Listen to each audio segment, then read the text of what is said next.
In today's Meta Monday episode, I'm bringing a completely different deck that's not even on DigimonMeta.com. And the reasoning is simple. In Japan, when BT14 first hit their format, Tommy was at 1. But now with the newly restricted list going into effect this Friday, prepare for the mind games. As always, I'll go over the card by card, possible substitutions, the strengths, the weaknesses, and the combos. This deck runs 4 level 2s, 12 level 3s, 10 level 4s, 7 level 5s, 6 level 6s, 0 level 7s, 9 option cards, and 6 tamers. For level 2s, this deck runs arguably the best egg of blue at this point, Bukamon. Bukamon is the new egg released in BT14, that if your opponent has no Digimon with more Digivolution sources than this Digimon, it gains jamming. Yes, this includes if your opponent has no Digimon in play.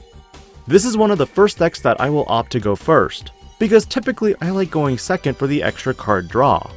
But this deck is very consistent and adds another layer of gameplay that will definitely mess with your opponent.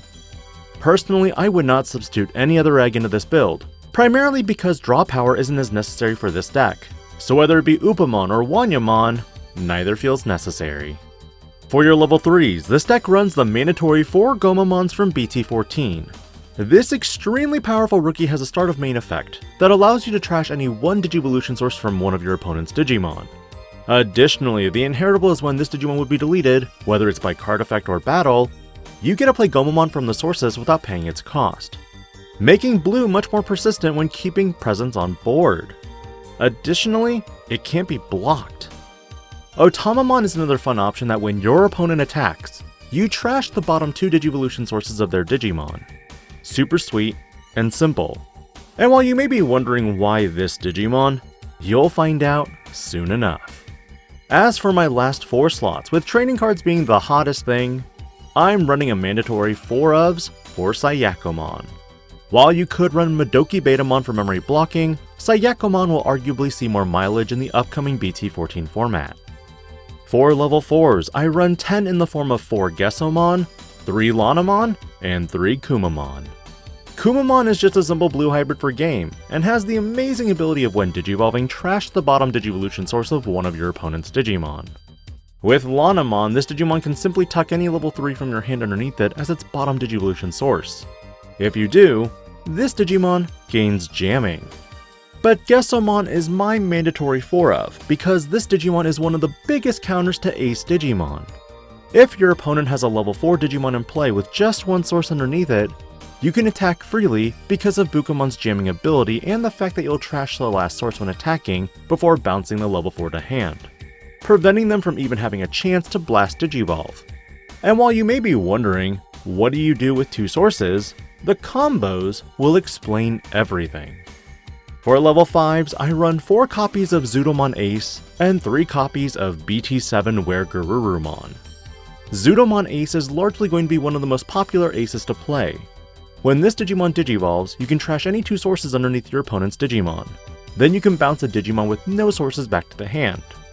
Keep in mind that this when Digivolving effect is also the on-play effect. This is one form of removal that is absolutely hilarious because it gives your opponent little to no room to navigate the playing field. But why Weregarurumon? Why this strange Digimon? On play, this Digimon gains you 2 memory if you have a Tamer in play. If you don't have a Tamer in play, you may play 1 blue Tamer from your hand without paying its cost. Its inheritable is when this Digimon unsuspends during your main phase, gain 1 memory. While the inheritable isn't really anything to gawk at, my reasoning for picking these Digimon are mainly for their on-play effects. And to explain that part, we have to proceed to the level 6s. I currently don't have any other recommendations at this point, because the combos explain why these were my top picks. For my level 6s, I run 4 copies of Jumbogamemon and 2 copies of Mirage Galgamon. These are 2 of the strongest level 6s in the upcoming format, and these create quite the conundrums to your opponent. Jumbogamemon has an opponent's turn effect that when your opponent attacks, you may play 1 level 5 or lower Digimon from this Digimon's Digivolution sources without paying the cost. Keep in mind, this isn't once per turn, and keep in mind, Their on-play effects trigger. Mirage Gaugamon, on the other hand, when Digivolving, returns one of your opponent's level 5 or lower Digimon. Again, this Digimon can preemptively stop your opponent's Digimon from blast Digivolving before you even attack. But its all turns effect is absolutely nutty. All turns, once per turn, when your opponent adds a card to their hand by card effect, gain 1 memory for every 4 cards in their hand. Again, no other substitutions for this top line because these are the best counters for the up and coming meta. And while you may be wondering what level 7s I'd run in this deck, I wouldn't. The deck is more so designed to force your opponent into awkward situations and preventing them from making the big plays. Option card wise, I run 4 mental trainings for searching for any card in the deck, since everything is blue or part blue. My secondary option card being Full Moon Meteor Impact for the fact that I can return any Digimon back to the hand, and then gain 1 memory for every 4 cards in their hand. With how this deck operates, sometimes you can gain 2 or 3 memory back and return any level Digimon. But the last card, of course, goes to Sorai. This option card blankets the field and prevents all Digimon with no sources from attacking. However, if your opponent Digivolves, they can attack once again. I had considered other option cards like Howling Memory Boost and Innocence Blizzard, but Sorai is superior in that it can negatively affect the Shine Greymon matchup and also stop Royal Knights cold. And finally, 6 Tamers in the form of 2 Davis Motomiya and 4 of the best boy who's back in the game, Tommy Hime. Davis Motomiya acts as your memory fixer, and out of the entire deck, bottom decks 14 other cards, those being your option cards and Tamers.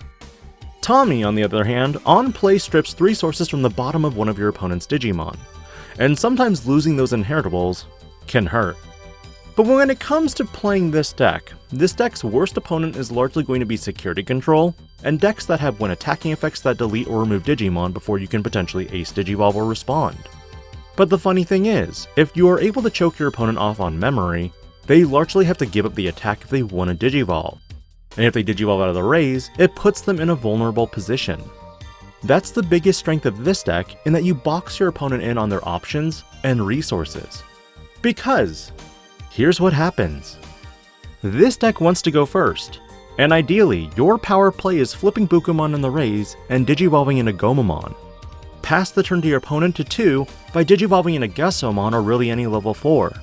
Because regardless if your opponent puts out a Digimon to choke you to 1 or even 2, when you promote Gessomon, Gessomon will always be able to attack, strip the source if there is one, and send the Digimon back to hand. Combo that with the fact that now your opponent has to deal with Gessomon, this forces your opponent to promote and try to attack over him. However, regardless if Gessomon is deleted, Gomamon is a body that floats. But if your opponent does choose to attack into Gessomon, this is a deadly combination where, assuming it's just a level 4 attacking over, there's only 2 sources at most under it. Zudomon Ace's Blast Digivolving can strip 2 sources and bounce the Digimon that just tried attacking over you. And even then, if they have too many sources still, they're attacking into an 8000 DP body. Now this sets your opponent back because they promoted a body and have to start over. If they can remove the Ace Digimon, sure, you'll lose 3 memory, but Gomamon returns if the Digimon was deleted. But now if you can set up Jumbogamemon, things are looking exceptionally good. Even if your opponent goes wide, here's some shenanigans that I'd like to discuss. First, if they attack, Jumbogamemon will play any level 5 or lower Digimon. If they attack, you could play Zudomon Ace from the sources, stripping 2 more sources of your choice and then bouncing a Digimon with no sources. The next turn, if you Digivolve into Mirage Gaugamon on top of Zudomon Ace, you've now effectively prevented your opponent from adding cards to their hand by card effect, because if they do, they lose memory. And if they attack, you bring out another body and then block. But let's rewind a little bit. Let's replace Gomamon with Otamamon. Same situation. Your opponent attacks, they lose the bottom 2 sources, then Zudomon pops out from Jumbogamemon's effect and strips 2 more sources and bounces a Digimon with no sources. Guess what? Most level 6s only have 4 sources, and for other Digimon they might lose a Tamer that's mind linked to them. But why WereGarurumon? Here's where, if you substitute out Zudomon Ace, WereGarurumon has some plays of his own. With Jumbogamemon, if your opponent attacks, you bring out WereGarurumon. If you have a blue Tamer in play, this Digimon is literally a Hammer Spark. It doesn't even need to be in security. And if you don't have a Tamer, who doesn't like to play Tommy-Himi for free and strip 2 sources, and set up for potentially a Lanamon on top, place Gomamon underneath, have jamming, and also stun a Digimon with no sources? This is insane value. This deck has a large amount of aggro and control to your opponent's board. In playtesting right now, I've so far only playtested against War Greymon, Digipolice, and Fenrir Lugamon, and all decks had a lot of issues losing their sources.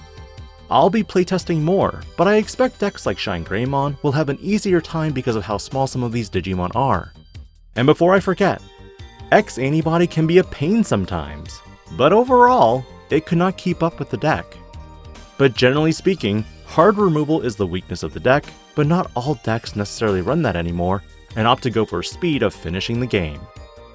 And while you may be thinking, but what about blockers? Ultimately, if a Gomamon is able to stick on the board, blockers don't matter, because start of main phase, whether you remove a Digivolution source with his effect, this Digimon is unblockable. Huge shout out to Laggimusprime for discussing with me on some of the other options. Laggimus pioneered Jumbochessmon in early BT13. Definitely be on the lookout of what he has on the horizon with Jumbogamemon and BT14 as well. Because while this is just the blue base, there is also a black base that is looking very promising. What were your thoughts on the deck profile, and what would you change? Do you think Tommy's early parole was the right choice? Or do you think this deck might be the way to play Blue Hybrid moving forward? Let me know, because tomorrow I look at some cards that you can 100% combine with the new training cards, as they provide improved consistency for decks old and new. This is Digi-Panda, logging out.